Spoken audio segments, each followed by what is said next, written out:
welcome to Maxim Foods Inside Track. We're in the middle of summer here in Brisbane. It's very hot conditions.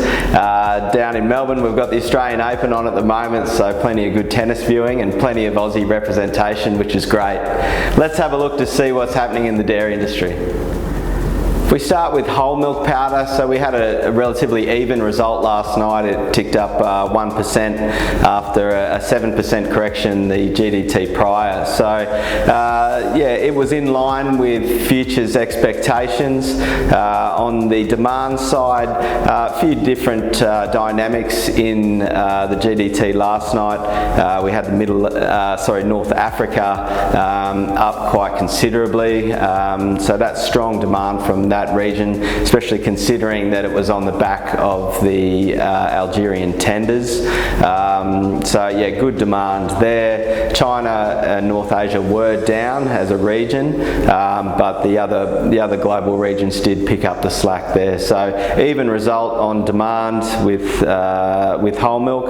On the supply side of things, recorded a 3% increase in December for New Zealand milk. So really good conditions on the shoulder of the season in New Zealand. January looking good as well. So yeah, plenty of milk and demand seems to be holding up at the moment, so reasonably flat conditions. Moving across to skim milk powder, so if we look at the demand, we've seen a steady decrease in the last 6 months with skim milk powder on the GDT. That has ticked up over the last 2 events, which is showing some positive signs in demand. If you look on a global scale, supply is still abundant in the EU, so pricing flat.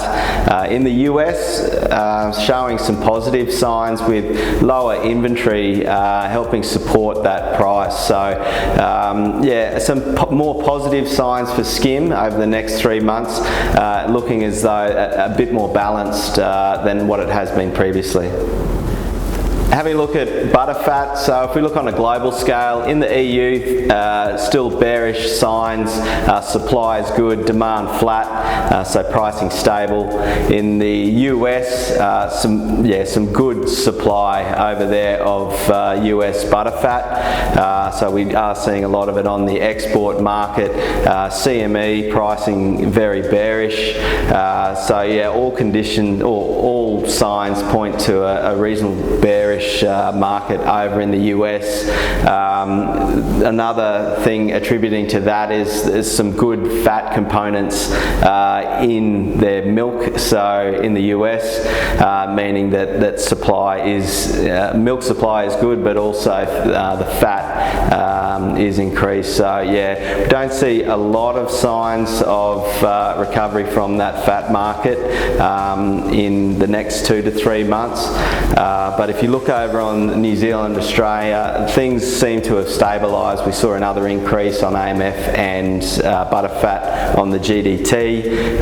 So yeah, some more positive signs and some good value in New Zealand, Australian butterfat at the moment. So we may see people dive in and yeah, swallow up that supply.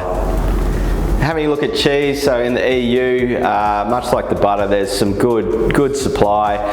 Milk flow is good, and we're seeing reasonably flat demand. So yeah, pricing on the bearish side. In the US, once again, bearish conditions there. So yeah, plenty of milk, plenty of cheese production. Domestic demand seems to be down in the US.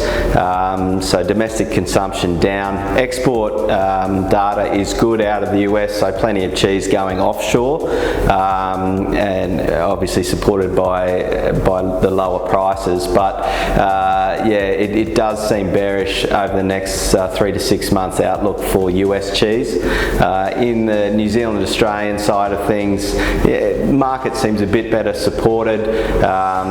Production levels are good, but demand reasonably good as well. So much more balanced down under as opposed to bearish conditions in the EU and the US. Just finishing off with whey proteins. So yeah, it is the perfect storm in terms of demand for whey and milk protein at the moment globally. So it really is the shining light on dairy commodities at the moment.